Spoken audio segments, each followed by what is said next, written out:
Okay so hello guys, welcome to teach me CUT. भाई देखो, कई से स्टूडेंट्स का डाउट था कि भैया मिड एंट्री क्या है, पूरा प्रोसीजर्स का बताओ, क्या होता है, फीस क्या होती है, किसको एप्लीकेशन में मिलता है, किसको एडमिशन मिलता है, किसको नहीं मिलता। सारा प्रोसीजर आपका मिड एंट्री का आज की वीडियो में जो भी डाउट्स आपके मैं सॉल्व करने वाला हूँ। ठीक है भाई, पहली बात, मिड एंट्री क्या है आपकी। देखो, मिड एंट्री का मतलब क्या होता है, मिड मतलब बीच में, एंट्री मतलब घुस जाना। ठीक है, पूरा प्रोसेस चल रहा है डीयू का, अब आप लोग बीचों बीच क्या कर रहे हो, एंट्री मार रहे हो, इसी को क्या बोलेंगे, मिड एंट्री। यानी कि डीयू के एडमिशंस में हमने बीच में छलांग मार दी है। अब कैसे मारनी है वो छलांग, वो मैं आपको बताने वाला हूँ। पहली बात, एलिजिबिलिटी क्राइटेरिया क्या है इसका। मिड एंट्री के लिए सिर्फ वही लोग एप्लीकेबल हैं, वही लोग एलिजिबल हैं जिन्होंने सीयूईटी का एग्जाम दिया है। यानी कि आप लोगों ने अगर सीयूईटी का एग्जाम दिया है तो ही आप लोग मिड एंट्री के लिए एलिजिबल हो। नेक्स्ट थिंग आपका, not applied in any round, यानी कि जितने भी राउंड्स आपके अभी तक हुए हैं, फर्स्ट राउंड हो गया, सेकंड राउंड हो गया, उसमें आपने अप्लाई नहीं किया, आपको कहीं भी कोई भी कॉलेज अलॉट नहीं हुआ। ठीक है, थर्ड थिंग आपकी क्या है, नॉट रजिस्टर्ड, जिन्होंने सीएसएस के पोर्टल पर रजिस्ट्रेशन अपने आपका किया ही नहीं था भाई,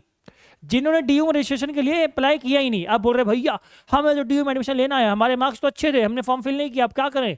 ठीक है, मिड एंट्री आपके लिए आ चुका है। ठीक है, चलो नेक्स्ट थिंग, व्हेन, कब होगा भाई, आफ्टर थर्ड राउंड। ठीक है, थर्ड राउंड के बाद आपका ये हो सकता है। हालांकि कुछ वीडियो में बोला गया था कि आपका सेकेंड राउंड के बाद मिड एंट्री आएगी, बट मुझे लग रहा है कि थर्ड राउंड के बाद आपका मिड एंट्री आएगा। और देखो भाई, मिड एंट्री को कंपलसरी थिंग नहीं है आपकी, और मिड एंट्री एक अच्छा ऑप्शन है भी नहीं। बट मिड एंट्री उसके लिए होती है जिसने, भाई मान लो आपकी सीटें वैकेंट बच गई कॉलेजेस में। ठीक है, अब कॉलेज को क्या करना है, सीट फिल करनी है। अब वो लोग डीयू को बोलते हैं, जो एडमिशन ब्रांच है, कि भाई साहब हमें बच्चे ला के दो। डीयू बोलता ठीक है, हम निकालते हैं मिड एंट्री। तो मिड एंट्री में जो सीटें वैकेंट बचती है जिन जिन कोर्सेज की, वही स्टूडेंट्स उसके लिए अप्लाई करते हैं और अपना एडमिशन उसमें लेते हैं। ठीक है, अगली चीज, फीस कितनी होती है आपकी, फीस होती है इसकी 1,000 रुपये पूरे, और ये होता है नॉन रिफंडेबल, यानी कि आपका एडमिशन हो चाहे ना हो, सानू की हम ये फी रिफंड आपकी नहीं करेंगे, ऐसा डीयू का कहना है। ठीक है भाई, डीयू आपकी फीस जो है 1,000 रुपये वो रिफंड नहीं करता। बट हाँ, एक और बता दूं आपको, वीडियो देख के खुश हो रहे भैया मेरे को ये वाला कॉलेज मिला था, मैं मिड एंट्री में कर दूं क्या। देखो, अगर कोई कॉलेज मिल गया है तो भाई ये रिस्क मत लेना, मिड एंट्री रिस्क है बहुत बड़ा। ठीक है, अपने आप में रिस्क फैक्टर है, इसको सोच के मत बैठना कि भैया मेरे को कॉलेज मिला था, मेरे को अच्छा कॉलेज चाहिए तो मैं मिड एंट्री कर लूँ। अरे बाबा, उसमें सीट वैकेंट बचनी चाहिए कॉलेज में। ठीक है, और उस कोर्स की ही होनी चाहिए, ऐसा नहीं होता है, बताता हूँ आपको। ठीक है, पहली बात ये। एक और बात जो डाउट आता है बच्चों का, भैया क्या ये करेक्शन विंडो है, मैंने अपनी प्रेफरेंस लिस्ट में गड़बड़ी कर दी थी, तो क्या मिड एंट्री में मैं करेक्ट कर पाऊंगा।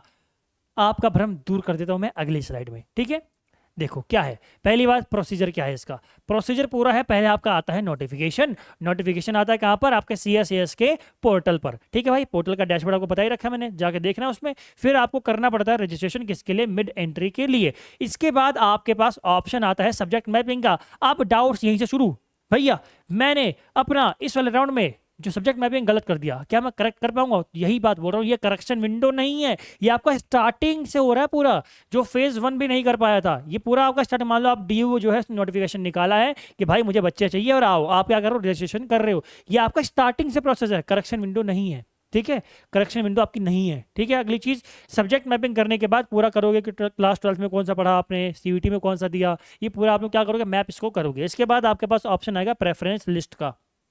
आप लोग प्रेफरेंस लिस्ट बनाओगे और अपने अकॉर्डिंग बनाओगे जो कोर्स आपको करना है, जो कॉलेज में करना है।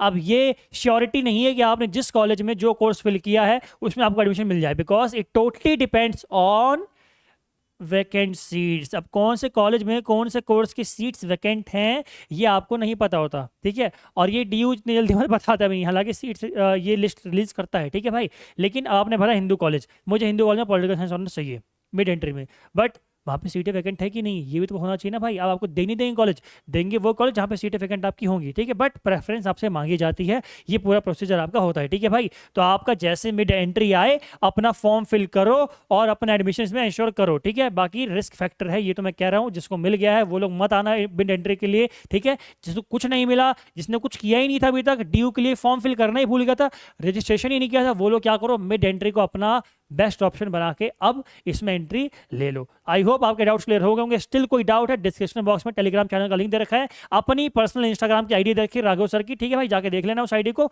फॉलो कर लेना, मैसेज कर देना, मैं आपका रिप्लाई पर्सनली कर दूंगा। बाकी स्टिल कोई डाउट हो तो आप लोग क्या करो, कमेंट बॉक्स में हमें कमेंट करके बता दो। बाकी इस चैनल को नोटिफिकेशन के लिए और सब्सक्राइब कर लेना। आज की वीडियो में इतना ही। जय हिंद, जय भारत।